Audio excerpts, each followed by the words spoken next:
Student, आपका lesson number 8 हम आपको लिए पढ़ाने जा रहे हैं। या इसमें हमने इनके इंट्रोडक्शन के बारे में बात कर लिया, परिचय बता दिया है।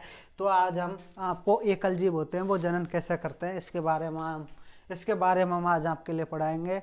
तो इससे पहले आप हमारे चैनल को लाइक करें, शेयर करें, सब्सक्राइब करें। और यदि कोई भी बात समझ में नहीं आ रही है तो उसे कि यह क्वेश्चन हमारे समझ में नहीं आ रहा तो उसे कमेंट में ज़रूर लिखें। हम उसका आंसर देने की कोशिश करेंगे और उन्हें आपके लिए बताएंगे और बहुत ही अच्छा पढ़ाने का प्रयास कर रहे हैं हम आपके लिए अधिक से अधिक। तो हम अपने टॉपिक पर चलते हैं कि आज का टॉपिक क्या है। जो एकल जीव होते हैं वो जनन कैसे करते हैं, आज का हमारा टॉपिक रहेगा।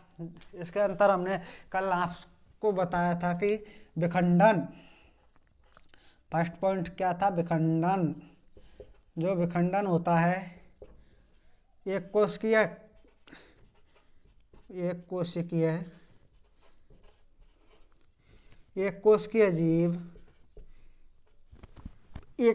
जीव जो होते हैं वो एक कोशिकीय जीव दो या दो से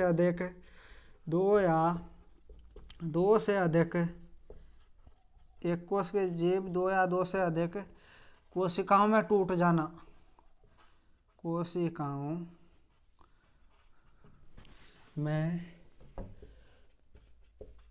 कोशिकाओं में टूट जाते हैं। विखंडन के अंतर्गत है कि जो एक कोश के जीव होते हैं वे दो या दो से अधिक कोशिकाओं में टूट जाते हैं या विभक्त हो जाते हैं, तो इसे विखंडन कहते हैं। विखंडन कहलाता है। आपको पूरा ग्रंथ लिख के आने की जरूरत नहीं है। यदि इस प्रकार से क्वेश्चन दिया कि एकल जीव में जनन कैसे पाया जाता है, आपको विखंडन लिखना है। विखंडन लिख के यह इसकी परिभाषा है कि एक कोश के जीव दो या दो से अधिक कोशिकाओं में टूट जाते हैं, उसे विखंडन कहते हैं। टूट जाते हैं, विभक्त हो जाते हैं। एक कोश के जीव है, दो या दो से अधिक कोशिकाओं का निर्माण कर रहे हैं, टूट रहे हैं, तो उन्हें विखंडन कहते हैं। इसका एग्जाम्पल या उदाहरण है स्पाइनोगोरा।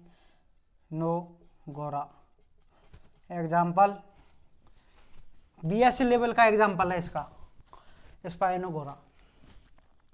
दूसरा है खंडन। खंडन जो होता है इसी तरह से होता है कि एक कोश के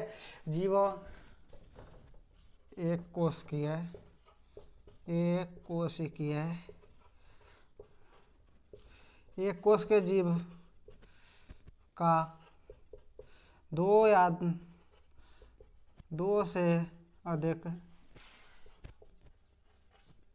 दो से अधिक खंडों में विभक्त होना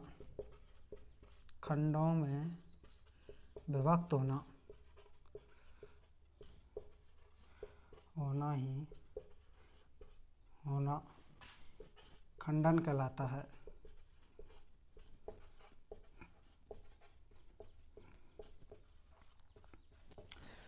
आपके दो पॉइंट हो गए कि एक तो हो गया आपका विखंडन।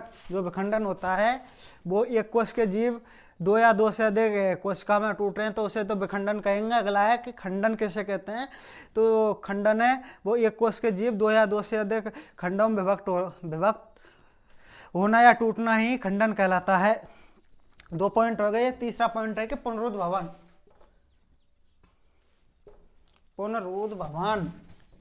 अगला पॉइंट पुनरुद्भवन।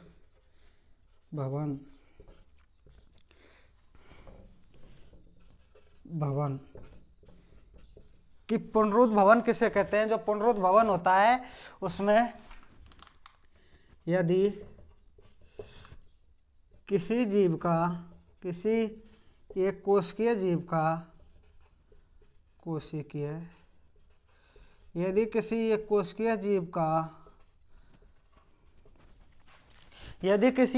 जीव का एक अंग खराब हो जाए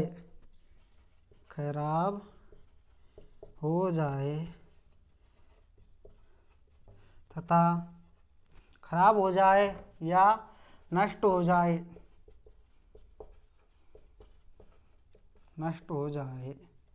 तो यदि किसी एक कोश के जीव का कोई सा भी अंग खराब हो जाए या नष्ट हो जाए तो उसकी जगह दूसरा अंग का विकास हो जाता है। दूसरे अंग का विकास हो जाता है, इसे पुनरुद्ध भवन कहते हैं। पुनरुद्ध भवन कहलाता है। यहाँ से शॉर्ट क्वेश्चन के रूप में आपसे पूछा जा सकता है कि पुनरुद्ध भवन किसे कहते हैं। तो आपको पुनरुद्ध भवन के रूप में यह लिख के आना है कि यदि किसी एक कोश के जीव का एक अंग खराब हो जाए तो उसकी या नष्ट हो जाए तो उसकी जगह दूसरा अंग जो होता है उसका विकास हो जाता है, उसे पुनरुद्ध भवन कहते हैं। आपको पता ही है कि जो छिपकली होती है उसकी पूँछ को यदि हम काट दें तो उसकी जगह छिपकली की दूसरी पूँछ उग आती है, सिर्फ उगती है या नहीं, छिपकली की दूसरी पूँछ उग आती है। तो वही इसका एक एग्जाम्पल है कि पुनरुद्ध भवन। आप इससे देख लीजिए जिससे कि आपको लिखने में परेशान ना हो। विखंडन, खंडन, पुनरुद्ध भवन, यह आपके देख लीजिए। अगली है आपकी, कल कुछ बच्चों ने कमेंट किया था कि सर आप जल्दी मिटा देते हो, देख लीजिए आराम से। अब हम मिटाने जा रहे हैं। आप वीडियो को स्लो चलाएं जिससे कि आपको अच्छा समझ में आए। स्लो चलाएं। इसमें सेटिंग है, उसमें सेटिंग को आप थोड़ा सा छेड़ें जिसमें आपको एक 0.25, 0.50 और 0.75 के लेवल है और नॉर्मल भी है। फिर उसके बाद नॉर्मल के बाद में स्पीड तेज की है, तो आपको स्लो चलाना है।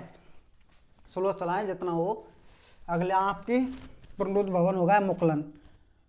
चौथा पॉइंट, मुकुलन। कि मुकुलन किसे कहते हैं?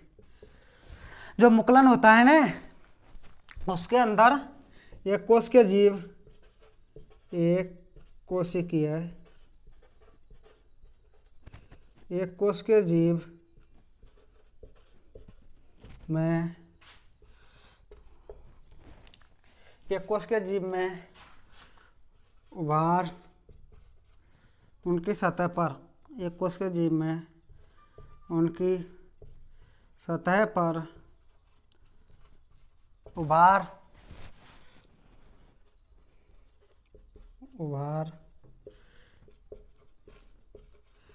दिखाई देने लगते हैं। मुकुलन के अंतर है कि एक कोश के जीव होते हैं, उनकी सतह पर उभार दिखाई देने लगते हैं। जो आपका आलू है उसकी सतह पर उभार दिखाई देने लगते हैं। यदि आप उसे बोओगे या फिर उसे भिगो के रख दोगे तो उसकी सतह पर, जो यह आपका आलू है, आपने इसे भिजे दिया तो इसकी सतह पर कुछ इस प्रकार से उग आएंगे। पेड़ का, इसे मुकुलन कहते हैं।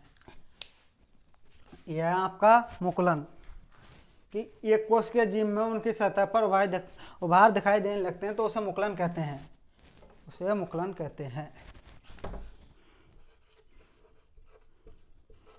मुकुलन कहते हैं। उभार का दिखाई देना ही मुकुलन कहलाता है। अगला है कि कायिक जनन।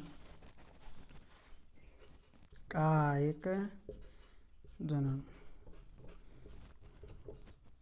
कि कायिक जनन किसे कहते हैं? जो कायिक जनन होता है वो एक कोश के जीवों में, एक कोशिकीय, एक कोश के जीवों में कायिक जनन पाया जाता है। कायिक जनन पाया जाता है तथा जनन पाया जाता है तथा इसमें कायिक जनन के अंतर्गत है आपका यहाँ पर जो कायिक जनन होता है उसके अंतर्गत है कि एक कोश के जीवों में कायिक जनन पाया जाता है तथा इसमें पुराने पौधों से नए पौधों का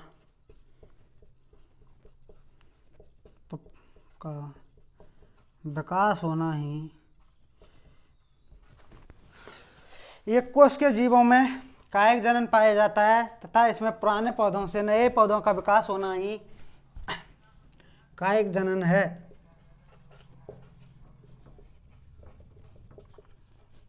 जो पान के पुराने पौधे हैं वो पुराने पौधे हैं, उनमें कायिक जनन होगा तो उससे नए पेड़ पौधों का निर्माण होता है, तो इसे कायिक जनन कहते हैं। अगला है, यहाँ आपके हो गए कि एकल जीव में जनन किस प्रकार से पाया जाएगा। तो आपका फर्स्ट है विखंडन, अगला है खंडन, फिर पुनरुद्भवन है, फिर मुकुलन है, फिर कायिक जनन है। ये आपके 5 पॉइंट हैं। यदि आपसे क्वेश्चन पुटअप करे इस प्रकार से करागा कि एकल जीव होते हैं उनमें जनन किस प्रकार से या कैसे पाया जाता है, तो आपको ये पांचों की पांचों लिख के आने हैं, पांचों लिख के आने। जब आपके फुल में से फुल नंबर देगा वह, फुल में से फुल नंबर जब मिलेंगे आपके लिए, यदि इन पांचों को लिख के आए। यदि आप मान के चलो 2 लिखे आए या 3 लिखे आए तो आपके आधे नंबर रह जाएंगे। मान के चलो 6 नंबर का क्वेश्चन है तो आपको 2 लिख के आए तो 3 ही नंबर मिलेंगे, इसमें 6 नहीं मिल सकते पूरे कभी। आपको बहुत शॉर्ट में पढ़ाया है, आप किताब में देखिए। मैंने जब पहले किताबें उठाई, किताब में देखा तो इसमें इतना सीधा नहीं था, बहुत ही कठिन था। क्यों, एनसीईआरटी है इसलिए मैंने आपको कितना शॉर्ट कर दिया। आप अपना लेसन नंबर 8 खोल के कभी भी देख लेना। 8 को ये क्या आएगा, 5 आपका वर्त सारणी है, छठा जय प्रक्रम है, 8 ही आएगा आपका। देख लेना खोल के आप।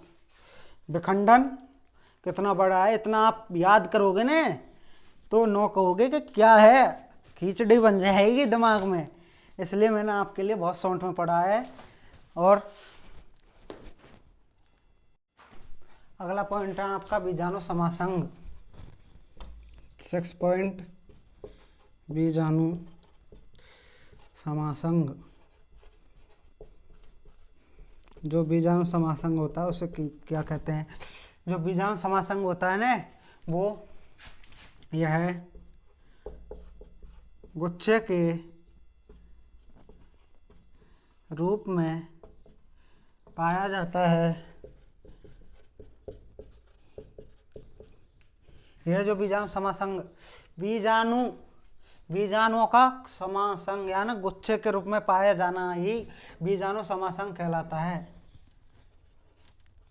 कि जो पान के पेड़ पौधे हैं उनके अंदर गुच्छों के रूप में पाए जाते हैं, उसे बीजाणु समासंग कहते हैं। और अगला हेडिंग है आपकी, अगली हेडिंग है कि लैंगिक जनन किसे कहते हैं। आपके 2 ही जनन दिए हैं, एक तो एकलिंगी तथा दूसरा है लैंगिक जनन।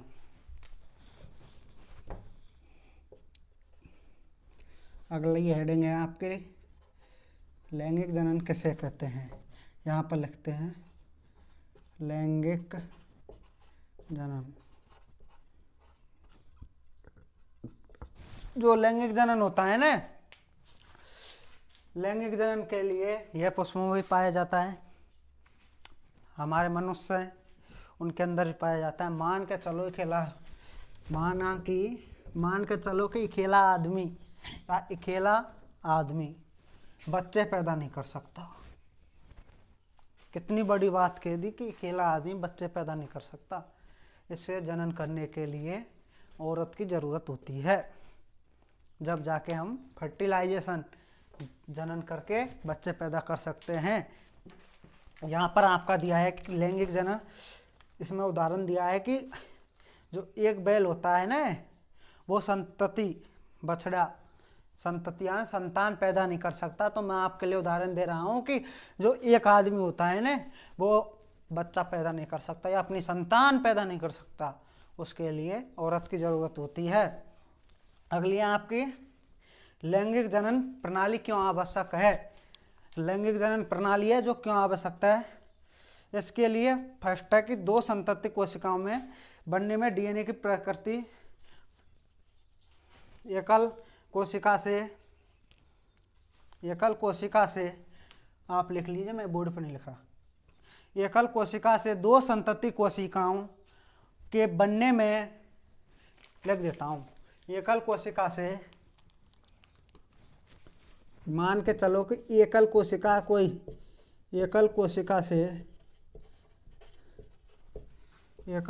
कोशिका से दो संतति बनने में उसकी डीएनए प्रतिकृति एक समान होनी चाहिए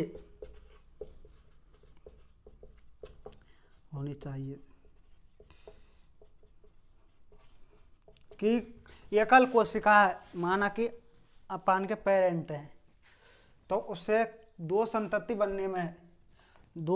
या ना संतान बनने में डीएनए की जो प्रतिकृति होती है वो एक समान होनी चाहिए। और अगला है कि यदि इसमें पूछा है कि जायगोट किसे कहते हैं। जायगोट के अंदर है कि दो भिन्न जीवों की जायगोट, दो भिन्न जीवों की यह लैंगिक युग्मन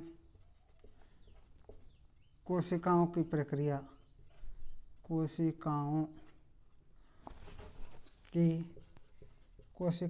प्रक्रिया ही जायगोट कहलाती है।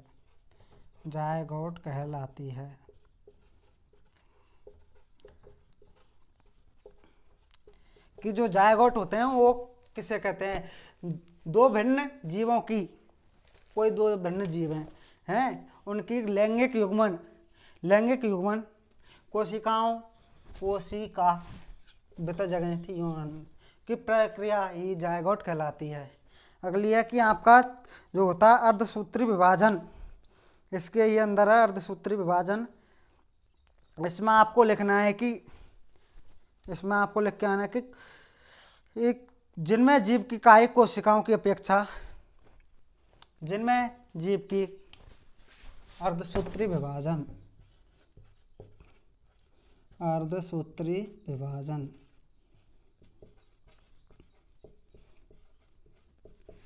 जीव की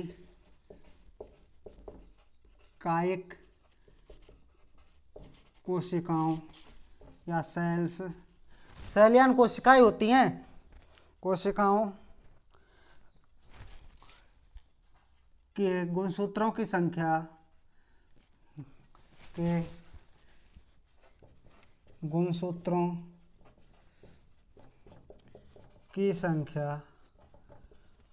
डीएनए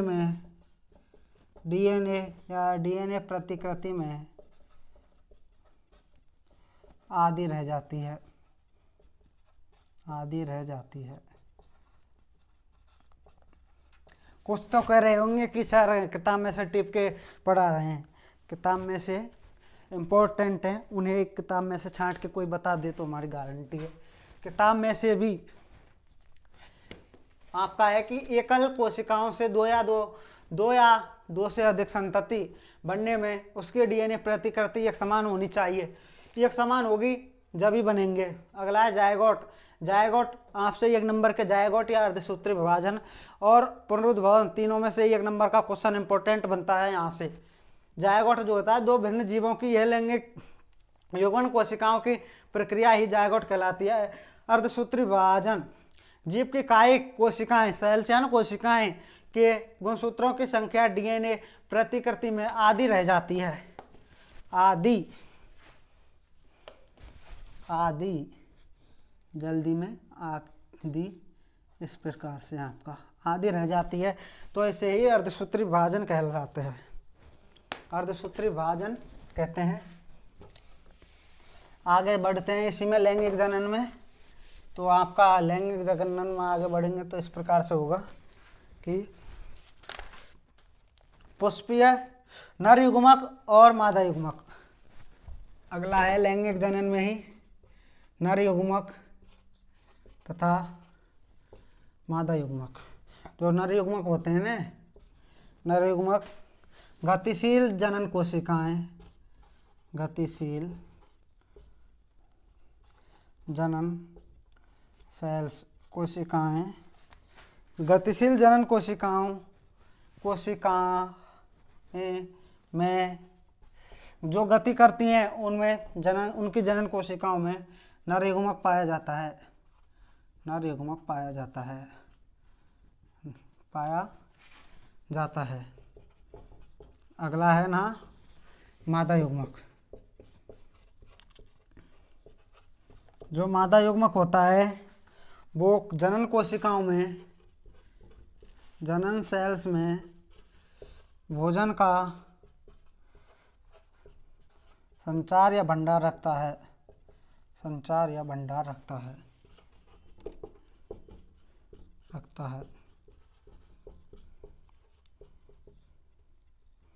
संचार या भंडार रखता है। नर युग्मक जो होता है गतिशील जनन कोशिकाओं में नर युग्मक पाया जाता है। गतिशील जो गति करती हैं उन्हें गतिशील कहते हैं, गतिशील जो गति नहीं करती हैं उन्हें अगतिशील कहा जाता है। मादा युग्मक जो होता है जनन कोशिकाओं में भोजन का संचार या भंडार रखने का कार्य मादा युग्मक के द्वारा किया ही जाता है।